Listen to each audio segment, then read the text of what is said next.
नमस्कार दोस्तों, हमारे नई वीडियोज में आपका हार्दिक स्वागत और अभिनंदन है। सीटेट के एग्ज़ाम के लिए सीटेट के एग्ज़ाम के पॉइंट ऑफ व्यू से हम लोग आज साइकोलॉजी आपके साथ स्टार्ट करने जा रहे हैं। और ये जो साइकोलॉजी है, मनोविज्ञान है, वह सीटेट के लिए, यूपी टेट के लिए, सुपर टेट के लिए, रीट के लिए, DSSB के लिए, अदर स्टेट के जो टेट होते हैं उसके लिए बड़ी ही महत्वपूर्ण है। एक एक टॉपिक को आपके साथ डिस्कस किया जाएगा और जो आप लोगों के साथ डिस्कस किया जाएगा उसके विधिवत नोट आप लोग बनाते चलें। बड़े ही यूजफुल रहेंगे, आपके लिए बड़े ही महत्वपूर्ण रहेंगे। इस आशा और उम्मीद से आप लोगों से एक रिक्वेस्ट करना चाहेंगे कि आप हमारे YouTube चैनल को सब्सक्राइब करिए, बेल आइकन को दबाइए ताकि नए वीडियोज के नोटिफिकेशन अब तक पहुंचते रहें। आप अपने मित्रों के साथ भी हमारे लिंक को शेयर करिए। तो हम लोग स्टार्ट करते हैं आज साइकोलॉजी का सिलेबस। सबसे पहले मित्रों हम लोग बात करेंगे साइकोलॉजी की सिलेबस की, कि आप लोगों को क्या क्या पढ़ना है और हम क्या क्या पढ़ाएंगे, उसके बारे में आप लोगों को एक एक टॉपिक डिस्कस करते हुए चलना है। तो सबसे पहले हम बात करेंगे साइकोलॉजी की। तो साइकोलॉजी का मतलब क्या होता है? साइकोलॉजी का मतलब होता है मनोविज्ञान। तो भैया मनोविज्ञान के विषय में हम लोग किस किस चीज को पढ़ने जा रहे हैं उसको आप लोग देखते हुए चलिएगा। तो सबसे पहले हम साइकोलॉजी का सिलेबस, कि साइकोलॉजी का जो सिलेबस होगा वो क्या होगा। मित्रों पाठ्यक्रम बहुत जरूरी होता है, बच्चों को कम से कम ये चीज तो समझ में आए कि हमें क्या क्या पढ़ना है, ये बहुत जरूरी होता है। इसमें हम लोग सबसे पहले क्या पढ़ेंगे? तो सबसे पहले हम पढ़ेंगे, पहला टॉपिक हमारा होगा मनोविज्ञान का विकास। मनोविज्ञान का विकास क्रम, मनोविज्ञान का विकास क्रम।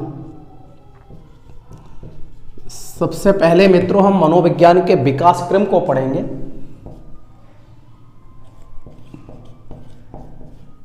Development of psychology, development of psychology. Psychology का जो विकास क्रम है, साइकोलॉजी सबसे पहले आत्मा का विज्ञान था। इसके बाद साइकोलॉजी मन का विज्ञान बना, फिर चेतना का बना, फिर व्यवहार का बना। इस विकास क्रम को हम लोग पढ़ेंगे। दूसरा हमारा जो टॉपिक होगा, दूसरा टॉपिक हम लोग पढ़ेंगे मनोविज्ञान के संप्रदाय। मनोविज्ञान के संप्रदाय, मनोविज्ञान के संप्रदाय के बारे में हम लोग पढ़ेंगे। मनोविज्ञान का संप्रदाय मतलब है स्कूल्स ऑफ साइकोलॉजी। हम लोग स्कूल्स ऑफ साइकोलॉजी के साथ डिस्कशन करेंगे। आप लोगों को स्कूल्स ऑफ साइकोलॉजी, मनोविज्ञान के संप्रदाय, जैसे कि आप लोगों ने पढ़ा होगा स्ट्रक्चरलिज्म, फंक्शनलिज्म, बिहेवियरिज्म, गेस्टाल्टिज्म, इसके बाद मनोविश्लेषणवाद यानी कि, और इसके बाद हम लोग पढ़ेंगे फिर और भी जो उसमें जो संप्रदाय होते हैं। तीसरा हमारा जो टॉपिक होगा वो होगा अधिगम। तीसरा हमारा जो टॉपिक होगा वो होगा अधिगम, और अधिगम का मतलब होता है लर्निंग। अधिगम चैप्टर हम लोग पढ़ेंगे। मित्रों अधिगम जो चैप्टर है वो बड़ा महत्वपूर्ण चैप्टर है। सबसे पहले हम पढ़ेंगे अधिगम की परिभाषा, अधिगम की परिभाषा हम लोग पढ़ेंगे।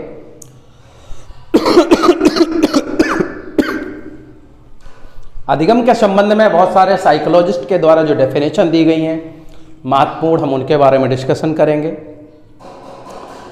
इसके बाद हम लोग अधिगम की विशेषताएं, अधिगम को प्रभावित करने वाले कारक, अधिगम का वक्र, अधिगम का पठार, अधिगम के पठार को दूर करने का उपाय क्या है उसके बारे में पढ़ेंगे।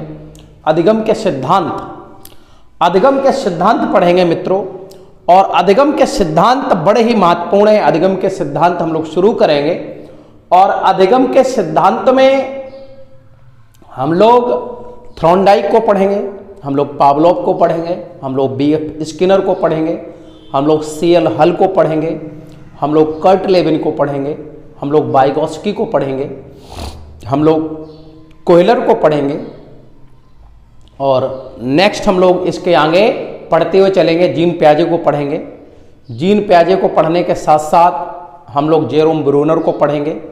जेरोम ब्रूनर को पढ़ने के साथ साथ हम लोग इसके बाद, जैसा कि आप लोग जानते हैं, बेंजामिन ब्लूम को पढ़ेंगे, रॉबर्ट गेने को पढ़ेंगे। तो जो भी साइकोलॉजिस्ट जिनके द्वारा सिद्धांत दिए गए हैं, सारे अधिगम के सिद्धांतों को आपके साथ डिस्कस करेंगे इस चैप्टर के अंदर। तो आप लोग इस चैप्टर को बड़े ही अच्छी तरह से पढ़िएगा।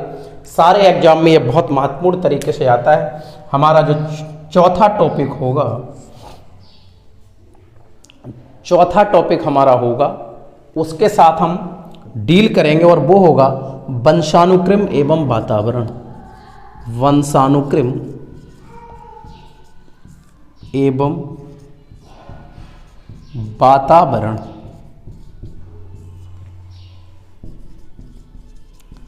हेरिडिटी एंड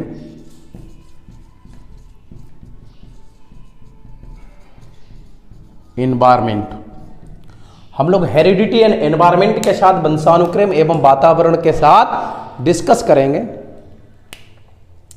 हमारा अगला जो टॉपिक होगा वो होगा वृद्धि एवं विकास। वृद्धि एवं विकास, वृद्धि एवं विकास के साथ हम लोग डिस्कस करेंगे growth and development.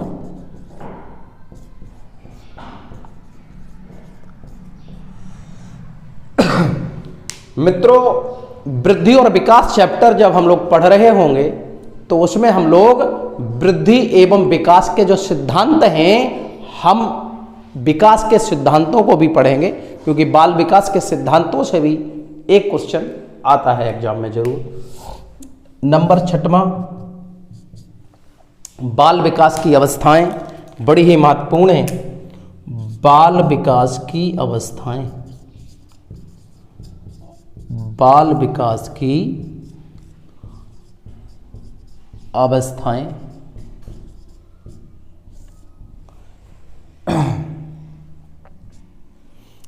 Stage of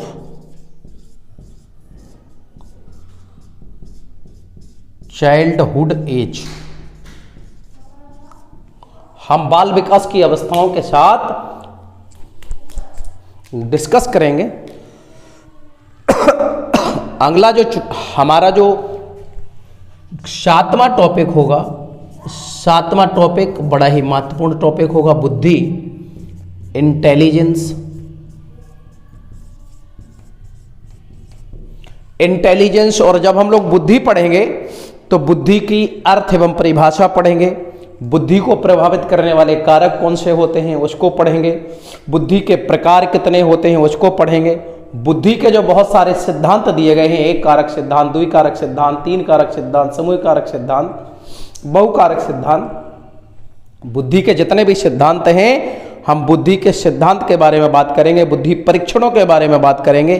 Bharat में कौन कौन से बुद्धि परीक्षण बनाए गए हैं उसके बारे में बात करेंगे। बुद्धि का मापन कैसे किया जाता है इसके विषय में भी हम लोग बात करेंगे। तो बुद्धि एक बड़ा ही इंपॉर्टेंट और बृहद चैप्टर है। नंबर 8 नंबर पर हम करेंगे व्यक्तित्व को डिस्कस। व्यक्तित्व, पर्सनालिटी।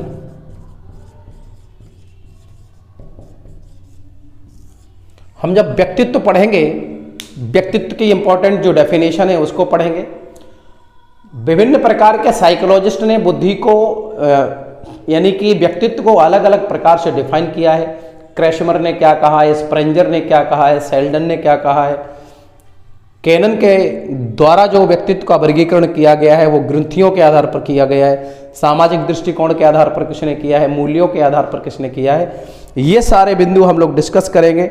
व्यक्तित्व के प्रकार कितने होते हैं, व्यक्तित्व को प्रभावित करने वाले कारक क्या होते हैं, व्यक्तित्व के सिद्धांत के बारे में पढ़ेंगे, व्यक्तित्व मापन की जो विधियां हैं उसके बारे में पढ़ेंगे। अगला जो हमारा चैप्टर होगा वो होगा सामाजिक समाज लैंगिक यानी कि समाज निर्माण में लैंगिक मुद्दे, यानी कि हम लोग पढ़ेंगे लैंगिक विभेद। अगला चैप्टर होगा जो नवा हमारा वो होगा लैंगिक विभेद, सेक्सुअल डिस्क्रिमिनेशन,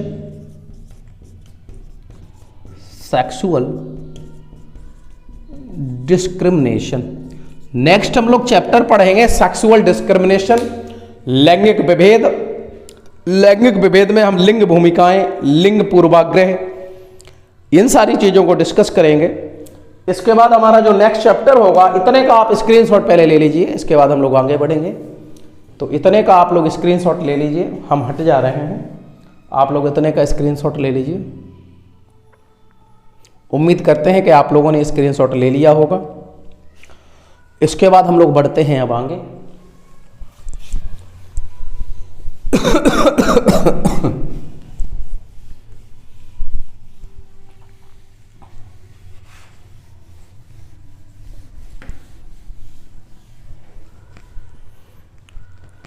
व्यक्तिगत विभिन्नताएं, नंबर 10 हमारा जो टॉपिक होगा वो होगा व्यक्तिगत विभिन्नताएं। व्यक्तिगत विभिन्नताएं, और व्यक्तिगत विभिन्नताओं का मतलब होता है इंडिविजुअल डिफरेंसेस। इंडिविजुअल डिफरेंसेस के बारे में, व्यक्तिगत विभिन्नता का अर्थ, परिभाषा, व्यक्तिगत विभिन्नताओं के कारण, व्यक्तिगत विभिन्नताओं के प्रकार, इसके क्षेत्र, इन सब के बारे में हम लोग बात करेंगे। नेक्स्ट जो चैप्टर होगा हमारा 11वां, हम पढ़ेंगे स्मृति एवं विस्मृति। स्मृति एवं विस्मृति, memory and forget, memory and forget. Memory and forget के साथ हम लोग डिस्कस कर रहे होंगे। नेक्स्ट हमारा जो होगा चैप्टर 12, चैप्टर 12 में हम लोग शिक्षण के बारे में पढ़ेंगे, टीचिंग के बारे में, शिक्षण, टीचिंग। हम लोग टीचिंग के बारे में पढ़ेंगे, शिक्षण के बारे में। यहाँ पर हम लोग शिक्षण का अर्थ पढ़ेंगे, शिक्षक का वातावरण, शिक्षक के चर, उद्देश्य, बहुत सारी चीज़ें हैं, संप्रेषण को पढ़ेंगे। इसके अलावा शिक्षण सूत्र वगैरह हम लोग पढ़ेंगे। जो सूक्ष्म शिक्षण है उसको हम लोग डिस्कशन कर रहे होंगे। नेक्स्ट हमारा जो होगा टॉपिक वो कौन सा होगा वो भी हम लोग आपके साथ डिस्कशन करते हैं। 13 नंबर का चैप्टर होगा और चैप्टर का नाम होगा समावेशी शिक्षा। हम लोग समावेशी शिक्षा के साथ डील करेंगे। समावेशी शिक्षा का मतलब होता है इनक्लूसिव एजुकेशन।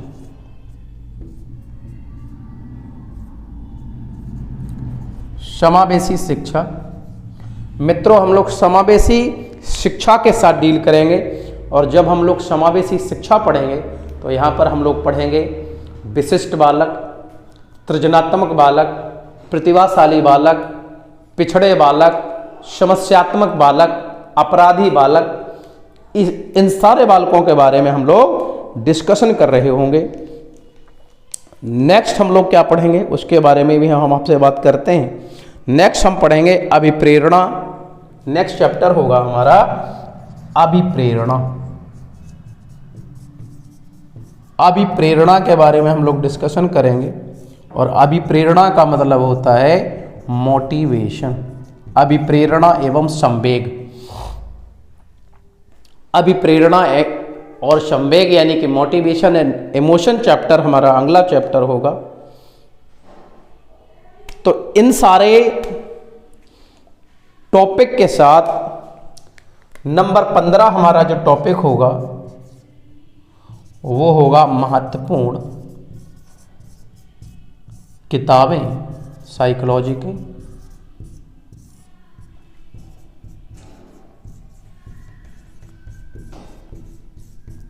इम्पोर्टेंट बुक्स, हम लोग इम्पोर्टेंट बुक्स को पढ़ेंगे।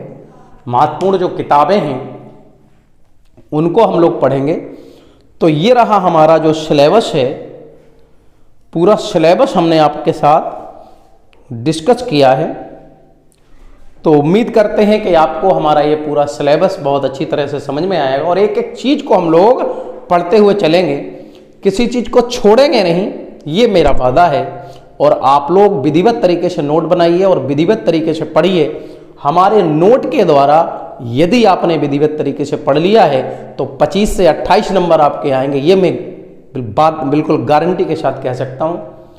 तो हमारे UP TET, C TET, super TET की तैयारी करने वाले सभी मित्रों से मैं कहना चाहता हूँ, आप हमारे यूट्यूब चैनल को सब्सक्राइब करिए, बेल आइकन को दबाइए ताकि नई वीडियोज़ के नोटिफिकेशन आप तक पहुँचते रहें। और कल से हम लोग साइकोलॉजी का जो सिलेबस है उसको एक एक टॉपिक को उठाते हुए चलेंगे और डील करते हुए चलेंगे, विधिवत तरीके से आपको पढ़ाते हुए चलेंगे। जब तक आप लोग हमारे YouTube चैनल को सब्सक्राइब कर लीजिए, बेल आइकन को दबा लीजिए ताकि नए वीडियोज़ के नोटिफिकेशन आप तक पहुंचते रहें। इसके साथ ही आप लोगों से विदा लेते हैं। नमस्कार दोस्तों, जय हिंद दोस्तों।